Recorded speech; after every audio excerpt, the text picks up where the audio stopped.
नमस्कार, स्वागत है आपका अपने चैनल टेक गुरुजी पर। तो आज हम हिंदी वर्णमाला से बनने वाले 30 मोस्ट इंपॉर्टेंट क्वेश्चनों को देखेंगे। आपने कितने क्वेश्चन सही किए इसे कमेंट में जरूर लिखिएगा। सबसे पहला क्वेश्चन देखते हैं, कौन सा नासिक के व्यंजन है?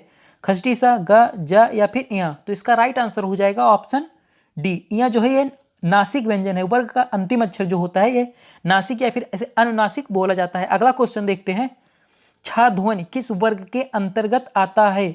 संयुक्त वर्ण, घोष वर्ण, तालब या फिर मूल स्वर? तो छा ध्वनि किस वर्ग के अंतर्गत आता है? इसका राइट आंसर हो जाएगा ऑप्शन ए। इसे संयुक्त वर्ण बोला जाता है क्योंकि यह दो अक्षरों आधा का और खष्टी सा से मिलकर बनता है। बढ़ते हैं अगले क्वेश्चन की ओर।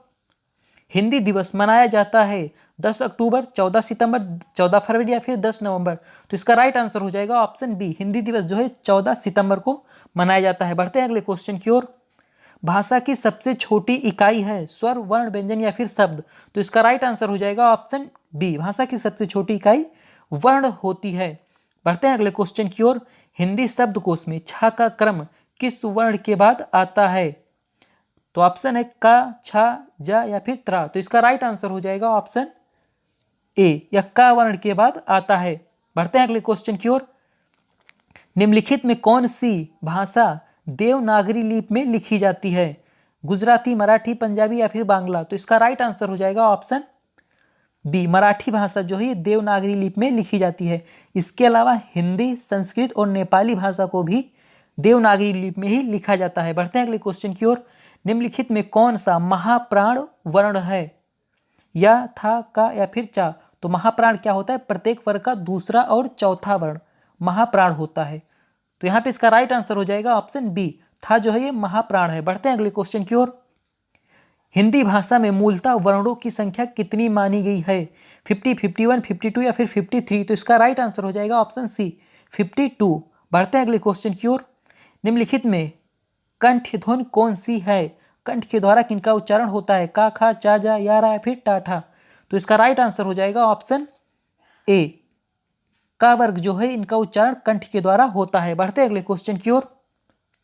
सा ध्वनि का उच्चारण स्थान क्या है? मूर्धा, तालु, दंत या फिर ओष्ठ?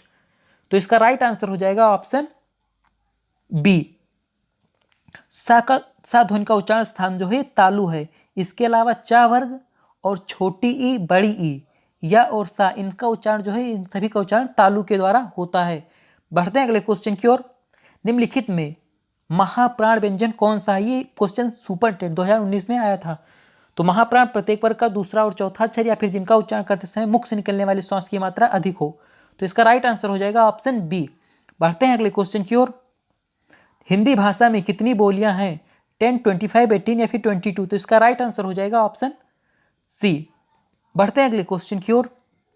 अर्धस्वर है, तो इसका राइट आंसर हो जाएगा ऑप्शन बी। या और व को अर्धस्वर बोला जाता है। अगला क्वेश्चन देखते हैं। टा वर्ग किस प्रकार का व्यंजन है? कंठ, मूर्धा, तालु या फिर दंत, ओष्ठ? तो इसका राइट आंसर हो जाएगा ऑप्शन बी। टा वर्ग जो है मूर्धा के द्वारा इसका उच्चारण होता है। बढ़ते हैं अगले क्वेश्चन की ओर। ज्ञा वर्ण किन वर्णों के संयोग से बना है? तो ज्ञा क्या है? इसे संयुक्त व्यंजन बोला जाता है। तो इसका राइट आंसर हो जाएगा ऑप्शन सी। ज्ञा वर्ण जो है ये जा और या के संयोग से मिलकर बना है। बढ़ते हैं अगले क्वेश्चन की ओर। छा वर्ण किसके योग से बना है? तो छा भी ये संयुक्त वर्ण है। तो इसका राइट आंसर हो जाएगा ऑप्शन बी। ये आधा का और खष्टी सा से मिलकर बना होता है। बढ़ते हैं अगले क्वेश्चन की ओर। निम्नलिखित में अल्प प्राण वर्ण कौन सा है? तो अल्प प्राण कौन सा वर्ण होता है? जिनका उच्चारण करते समय मुख से निकलने वाले श्वास की मात्रा कम होती है, या फिर प्रत्येक वर्ग का पहला, तीसरा और पांचवा अक्षर जो है अल्प प्राण होता है। तो इसका राइट आंसर हो जाएगा ऑप्शन ए। का और ग ये अल्प प्राण है। बढ़ते हैं अगले क्वेश्चन की ओर। सा, खष्टी सा और हा कौन सा व्यंजन है? तो इसका राइट आंसर हो जाएगा ऑप्शन बी। इसे ऊष्म व्यंजन बोला जाता है। बढ़ते हैं अगले क्वेश्चन की ओर। निम्नलिखित में कौन सा घोष वर्ण है? खा, चा, ठा या फिर मा? तो इसका राइट आंसर हो जाएगा ऑप्शन डी। मा जो है ये घोष वर्ण है। घोष वर्ण क्या होता है? प्रत्येक वर्ग का तीसरा, चौथा और पांचवा अक्षर। इसके अलावा या, रा, ला, वा और हा अगर आपको कहीं पर भी दिख जाए तो वो क्या होगा? घोष वर्ण होगा। तो यहाँ पे इसका राइट आंसर हो जाएगा डी। बढ़ते हैं अगले क्वेश्चन की ओर। आघोष वर्ण कौन सा है? सा, हा, जा या फिर इया? तो इसका राइट आंसर हो जाएगा ऑप्शन ए। सा जो है ये आघोष वर्ण कहलाता है। आघोष वर्ण क्या होता है? प्रत्येक वर्ग का पहला और दूसरा अक्षर, प्रत्येक वर्ग का पहला और दूसरा अक्षर जो है ये आघोष होता है। इसके अलावा तीनों सा, खष्टी सा, छोटा सा और बड़ा सा, इसे आघोष बोला जाता है। तो यहाँ पे इसका राइट आंसर हो जाएगा ए। बढ़ते हैं अगले क्वेश्चन की ओर। निम्नलिखित में संयुक्त व्यंजन कौन सा है? तो संयुक्त व्यंजन 4 होते हैं, छ, त्रंग, ज्ञ और स्र। तो यहाँ पे इसका राइट आंसर हो जाएगा ऑप्शन बी। ज्ञ जो है ये संयुक्त व्यंजन है। बढ़ते हैं अगले क्वेश्चन की ओर। वर्ण शब्द का अर्थ नहीं होता है रंग, आकाश, जात या फिर अक्षर। तो इसका राइट आंसर हो जाएगा ऑप्शन बी। आकाश जो है इसका राइट आंसर होगा। बढ़ते हैं अगले क्वेश्चन की ओर। अनुनासिक व्यंजन होता है, तो इसका राइट आंसर हो जाएगा ऑप्शन डी। वर्ग का पंचम अक्षर जो होता है ये अनुनासिक व्यंजन कहलाता है। बढ़ते हैं अगले क्वेश्चन की ओर। अनुनासिक का संबंध होता है केवल नाक से, केवल मुख से, नाक व मुख दोनों से, या फिर ऑप्शन डी करा इनमें से कोई नहीं।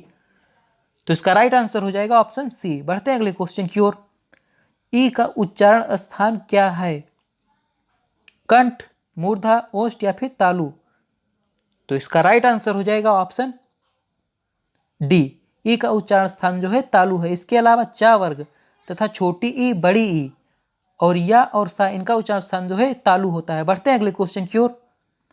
निम्नलिखित में प्रकंपित व्यंजन है ला, रा, ढा या फिर डा। तो इसका राइट आंसर हो जाएगा ऑप्शन बी। र को प्रकंपित व्यंजन बोला जाता है, जबकि ला को पार्श्विक व्यंजन बोला जाता है। बढ़ते हैं अगले क्वेश्चन की ओर। ए वर्ण का उच्चारण स्थान क्या है? मूर्धा, नासिक, कंठोष्ठ या फिर कंठोर, तालु। तो इसका राइट आंसर हो जाएगा ऑप्शन डी, कंठोर तालु। बढ़ते हैं अगले क्वेश्चन की ओर। कंठोष्ठ ध्वनि का उदाहरण है, कंठ और ओष्ठ से उच्चारित होने वाली ध्वनि का उदाहरण है का, ता या फिर और। तो इसका राइट आंसर हो जाएगा ऑप्शन डी। अगला क्वेश्चन देखते हैं। घा वर्ण का उच्चारण स्थान है, तो इसका राइट आंसर हो जाएगा ऑप्शन सी, कंठ। अगला और लास्ट क्वेश्चन देखते हैं। या, रा, ला, वा कैसा व्यंजन है? अनुनासिक, अंतस्थ, ऊष्म या फिर संयुक्त। तो इसका राइट आंसर हो जाएगा ऑप्शन बी, यह अंतस्थ व्यंजन कहलाता है।